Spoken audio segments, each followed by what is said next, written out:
Hello. आज day 2 है मेरे इस 30 डे व्लॉग चैलेंज का।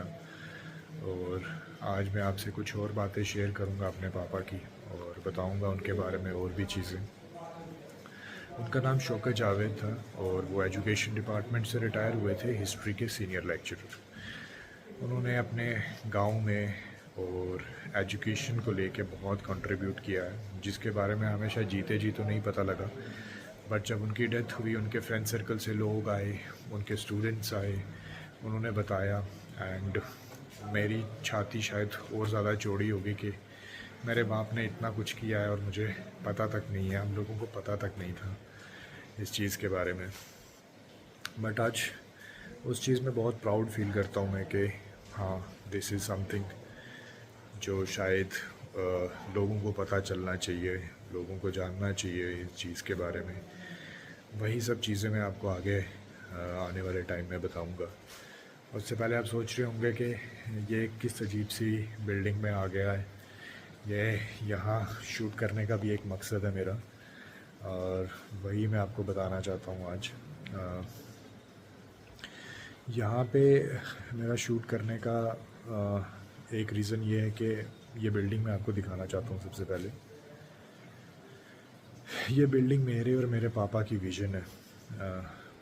ये विज़न वो है जो शायद बहुत सारे लोग करने से डरेंगे या फिर कर नहीं पाएंगे, क्योंकि एक लोअर मिडिल क्लास फैमिली से आना और इतना कुछ सोचना, यह भी एक बहुत बड़ी बात थी मेरे पापा की। मैंने खाली उनसे ये कहा था कि हमारा जो ये शहर है राजौरी, यहाँ पे हेल्थ सेक्टर को लेके कुछ इतनी इम्प्रूवमेंट्स नहीं है। लोगों को आज भी 200-300 किलोमीटर दूर जाना पड़ता है छोटे से छोटे टेस्ट के लिए। अगर किसी को गायनिक की ज़्यादा से ज़्यादा प्रॉब्लम हो रही है तो उनको भी बहुत दूर दूर तक ट्रैवल करना पड़ता है। तो उसी चीज़ को एड्रेस करते हुए मेरे पापा ने कहा था कि we will start a polyclinic first of all, और हम उसमें बेसिक नीड्स को पहले पूरा करेंगे। और जो हमारे पिछड़े हुए लोग हैं जो ऑलरेडी गांव से आते हैं, उन सब के लिए एक राजौरी में वन स्टॉप सॉल्यूशन बनाएंगे, ताकि उनको ज़्यादा पैसा भी खर्च ना करना पड़े और उनका इलाज भी अच्छे से हो। उसी का ये एक छोटा सा वो है, बिल्डिंग है। यहाँ पे हम एक पॉलीक्लिनिक सेटअप करने वाले थे, बट जब तक इसका छत पड़ा और उनकी प्रॉब्लम, उनकी जो बीमारी है वो हमें डिस्कवर हुई, और उसने फिर हमें टाइम ही नहीं दिया कुछ करने का, और उन्होंने दुनिया छोड़ दी इसको कंप्लीट करने से पहले। तो इसी प्रोजेक्ट को मैं आगे लेके जाना चाहता हूँ और इसको कंप्लीट करूँगा सबसे पहले।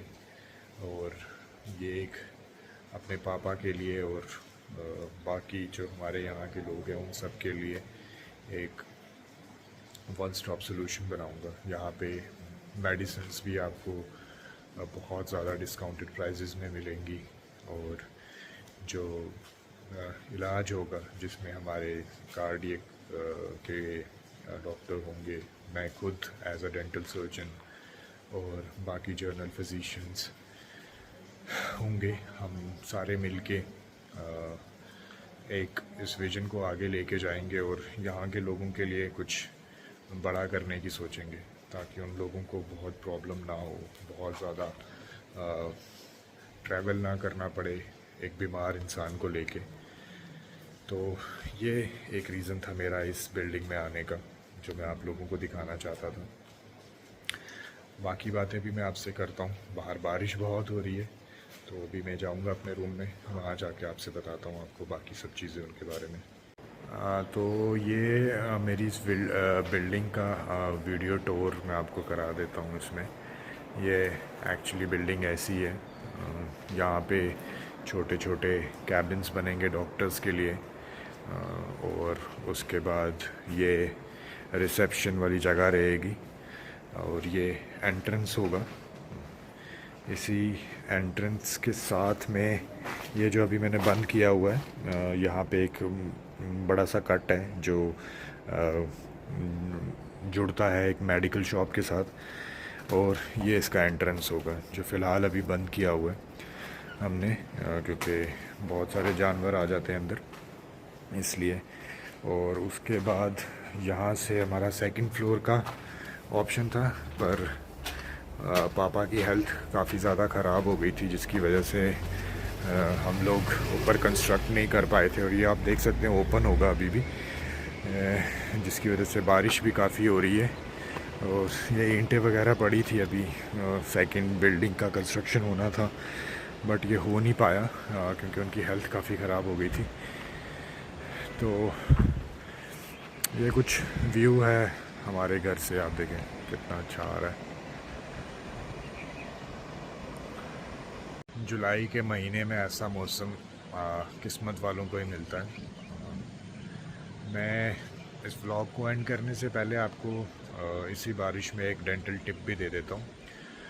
जब मैं जीएमसी में और प्राइवेट क्लिनिक्स में जब मैं काम करता होता था, तो बहुत सारे लोग मुझसे पूछते थे कि आपका ब्रश करने का तरीका क्या है और कौन सा ब्रश यूज़ करना चाहिए। तो मेरे हिसाब से हमें इलेक्ट्रिक ब्रश यूज़ करना चाहिए, क्योंकि वो ऑल राउंड प्रोटेक्शन देता है।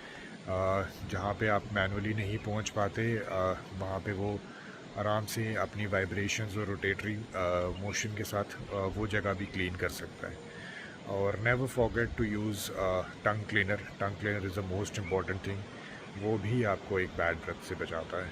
सो थैंक यू, मिलता हूँ कल अगले व्लॉग में। तब तक के लिए आप लोग खुश रहें, हेल्दी रहें। बाय।